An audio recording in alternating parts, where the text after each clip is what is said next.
stay tuned. This is African Independent Television, AIT Benin City, and you're on to another edition of Issues and Tissue, a developmental program that addresses issues of politics, education, agriculture, just name it, all-round development in Edo State and beyond. And today we're having a very prolific woman. Some of you might be wondering, who can this be? Well, we'll let you know who she is right after the break. Don't go nowhere. We'll be right back. My name is Prof IZE-IYAMU. Issues and Tissue, a contemporary magazine program that engages and discusses issues of development within and outside the state. The program brings to the fore ranging topics like education, politics, agriculture, just name it, while we examine the nitty-gritty of the issue in focus. Join me, Prof IZE-IYAMU, every Wednesday on African Independent Television, AIT, for an exciting time. Issues and Tissue. If we can think it, we can discuss it.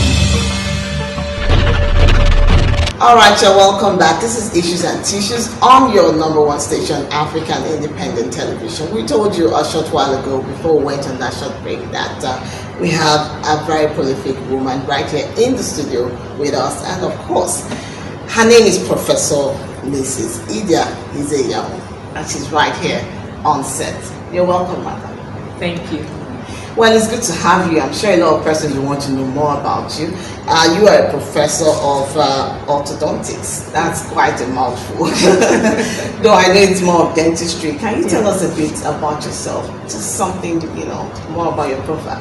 Okay, my name is Professor Idia IZE-IYAMU. I'm married to Pastor Usagi IZE-IYAMU, and I'm a wife, I'm a mother, I'm a teacher, I'm an orthodontist, and I'm a dentist. I'm a medical woman. I studied dentistry at the University of Lagos. I graduated in 1992, and I followed up with my residency training program in the University of Benin Teaching Hospital. And I'm an honorary consultant then, and I've been practicing ever since. Well, all of this while you're married? Yes.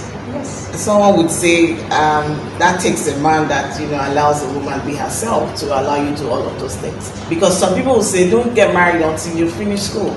I see that your case is quite different. How did you manage to juggle all of this together? Well, when you marry somebody who believes in you and believes in your capacity, then it's easy. Somebody who is an encourager, somebody who is a mentor. When I finished from medical school, I did my youth service, and we got married during NYSC. And then from then on, it had been one form of encouragement or the other. So look, you can't remain at the bottom of the ladder. You have to keep on going. You have to read. What do you want to do? What is your passion? And then he kept on encouraging me. I remember one incident. I was going for my Part 1 exam. We do our exams at Ibadan. So I was going to the University of Ibadan to do the exams. It was at UCH, University College Hospital. And he called one of his childhood friends and said, look, my wife is coming. I've never met them before. He said, she's coming to do the exam. Look after her. Take care of her. I went to Ibadan. Family met me, and that forged a very lifelong friendship between his friend's wife and myself, because we were reading for the exams together. And because my husband kept on calling them, make sure my wife is comfortable, she's coming for this exam, and my friend's wife was virtually reading with me as he was studying for the exam. So he's somebody who looks out for you, prepares the environment to be able to achieve what you want to do. Encouragement, it's a very key word in marriage. And I found out that he encourages women especially. He says, look, because you are a woman, it doesn't mean you cannot get to the top. Use your brain, think. Use your brain, think. And then once you do that, you can actually achieve what you want to do. And it's been encouragement. Of course, you don't need to say that. It's been to be a professor, and yes, that's like the height of it yes, for you. I don't know if you still have more dreams, no, but for some other women, that's it. And well, you are a consultant orthodontist at the University of Benin, right? Teaching hospital. What are some of the challenges the medical profession, the medical sector in Edo State is actually facing? That's a big question. Edo State has a lot of issues in the medical sector, a lot of issues. In terms of infrastructure, the hospitals are in shambles. It will not be fair to begin to hide what everybody knows. The hospitals are in shambles, and if you just go by yourself, you're journalists, go to the hospitals and see things for yourself and know that there is no infrastructure. The Central Hospital in Benin is in a state of dilapidation. The male specialist ward is totally broken down. There's no roof. The place is in total disrepair. The mortuary is another thing to behold. The dialysis center is more or less non-existent. The delivery suite in Central Hospital is a terrible sight. The smell that comes from there, you just pray that the women who go in there to have babies don't come out with other issues.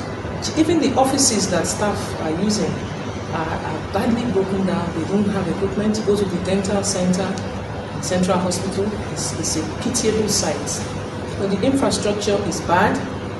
The manpower, they are discouraged. They are not enough. There's no plan to incorporate more people into the healthcare system. For example, nurses, School of Nursing has been closed down. School of Midwifery, Edo State does not exist. Once upon a time, we had the School of Health Technology that used to bring out. This School of Health Technology was situated along Dumain's Road. They used to bring out the other level and cadre of healthcare workers that are required. It's train the trainer. A nurse graduates today, she gets employed, the senior nurses train her. So by the time the senior nurses are retiring, they've trained the younger nurses on the job. So when you don't have a school of nursing, you don't have a school of midwifery, you don't have anybody that is coming forward, the old nurses that have been there are retiring, and there's no replacement. The doctors are leaving the state in droves. They will say, okay, it's a Nigerian problem, but let's look at Edo State. Edo State has less than 200 doctors on its payroll. Currently, less than 200. Less than 200 to service a population of 3.5 million people. So if you do your statistics, that is one doctor for 17,500 people approximately. So when patients go to the hospital, we're talking of the whole of Edo State now, not one senatorial district. So when people go to the hospital and they don't see doctors and they are shouting, you can't blame them because the doctors are not there. So how do you cope? Because one would say with all of your degree, maybe you should also just leave the country and just what's your passion? We can't run away because we are local people. What do you mean by that? We are local people. When we say we are local people, we are local people. We are son of the soil, so to speak. We cannot abandon our people. And we try as much as possible in the little way we can to help. Okay. But if we had a bigger platform, then it would be easier to translate this help on a realistic level because we know the challenges of the people. There are some medical specialties that have been killed because there's no plan for them.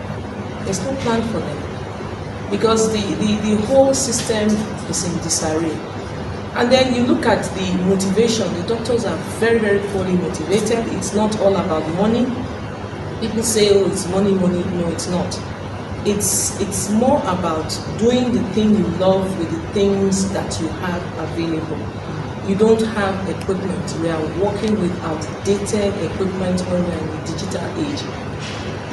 The materials that you are using are non-existent. The type of syringes they use abroad have changed. We are still using the ones that have been used 20 years ago.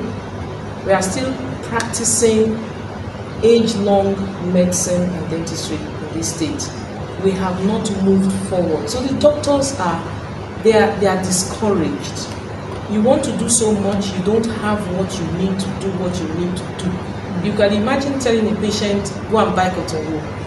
Cotton wool that even hairdressing salons have available for nails. A hospital that requires cotton wool, the patient has to go and purchase it. We don't have basic things. Go to general hospitals across the state. You will weep. We went to a primary healthcare center in Edo Central Senatorial District because we saw a video online where some people were crying in a place called Ile. And the place is a sight to behold. There's another one we went to at Ekoma, at a place called Ero. The toilets in that place is really bad. And these are primary healthcare centers where people should go to for little illnesses which they don't really need to transport themselves to the bigger hospitals. So if the hospital is broken down, the roof is not there, and then the patient that was on admission said when it rains we have to be bailing water. This is a patient on admission in a hospital in Edo State. She said, make una come help also. So you look at it and you expect a doctor to go there, and what is he going to do? He can't work because what he needs to work is not available. So the healthcare system is in shambles. Nothing has been done. And we're praying that, God willing, we, if given a chance, should be able to come out and do something, because we know the problems of the people. We live among them, we interact with them, we talk to them, we speak their language, and we understand their pains. We are not strangers in this land. We are local people, so to speak. Okay, we recently had an election, and Dr. Harrison Omokra was elected, and we also read your speech, and you seem to have quite a lot of confidence in the man. What do you think he can do differently right now? Well, Dr. Harrison Omokra is a colleague, he's a friend, he's a capable hand, he has experience. I'm not holding grief for him. Thank God the election is over. If not, he will say I'm campaigning on his Yes, you know why I asked that question? Yes. Because when COVID era now, and very soon post-COVID, so we need people who actually understand as much as you do right now, you know, to take, you know, those who are on the front line at least to the next level and ensure that they're safe. So what do you think, you know, this particular person can do differently? Of course, with your support, definitely. Well, you see, with my support, because remember that NMA is not a personal property. Yeah, because you already supported him on No, on the we will support our colleagues, because you need to support them in their endeavors, and he had an agenda. He had a manifesto. Issues and Tissue, a contemporary magazine program that engages and discusses issues of development within and outside the state. The program brings to the fore ranging topics like education, politics, agriculture, just name it, while we examine the nitty-gritty of the issue in focus. Join me, BC Akpaida, every Wednesday on African Independent Television, AIT, for an exciting time. Issues and Tissue. If we can think it, we can discuss it.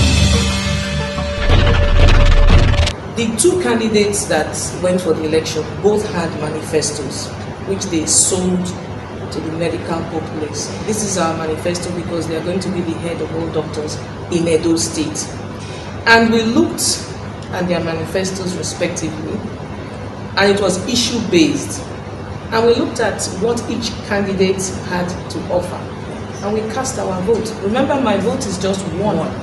So majority of Edo people, Edo doctors, cast their vote, and Dr. Harrison won. And he's a colleague.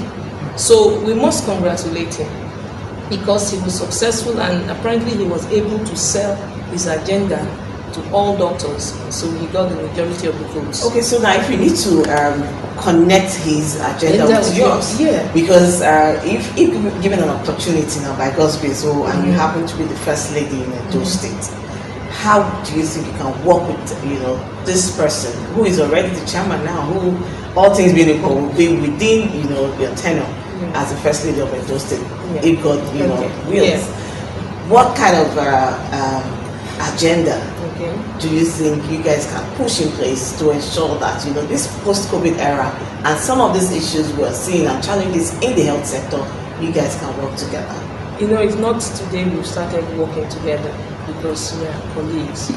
We've done a number of medical outreaches, and we have reached out to the poorest of the poor as team members in medical outreaches, and we have a passion for the poor, those who cannot access health care. So I think one of the first things I would do, and I know that this is what he also believes in, is that we must reach those who cannot access health care.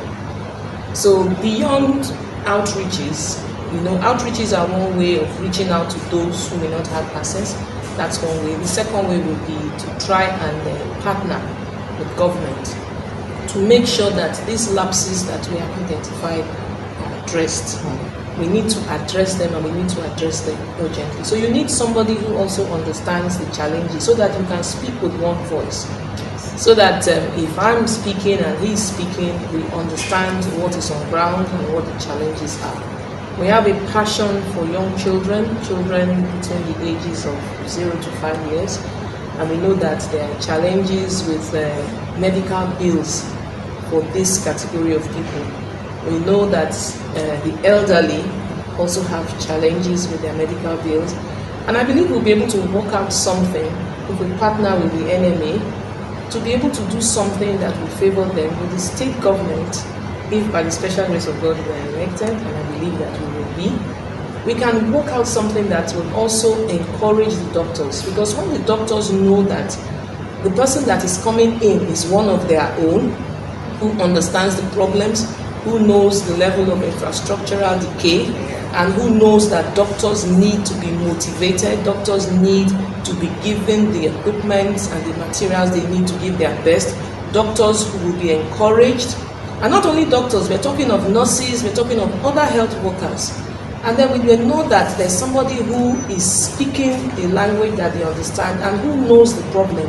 I'm sure that will take the Edo State healthcare system to a level that is, beyond, we can't even envisage what it will be, because we're going to do a good job by the special grace of God. Okay, let's look at the simple agenda. I really don't want to go into that, but definitely, since it's your husband's big deal right now, because he is the gubernatorial candidate for the APC, running for the seat of the governor of Edo State. And September 19, we all will be, we will be here to decide. Now, what can you tell us about this simple agenda that strikes you a lot? What makes you believe in this particular agenda? This document? Yes. Okay, this simple agenda is a manifesto of hope. We have a problem in Edo State. People have lost hope. When you've lost hope and it's like nobody is even showing you a direction, it becomes worrisome. So this simple agenda is like something that God gave to him and said, look, governance is easy and it is simple. And he quickly wrote it down. Because he's a pastor, he's a man of God, when God gives messages, you just take a little piece of paper and jot it down, and then God begins to speak.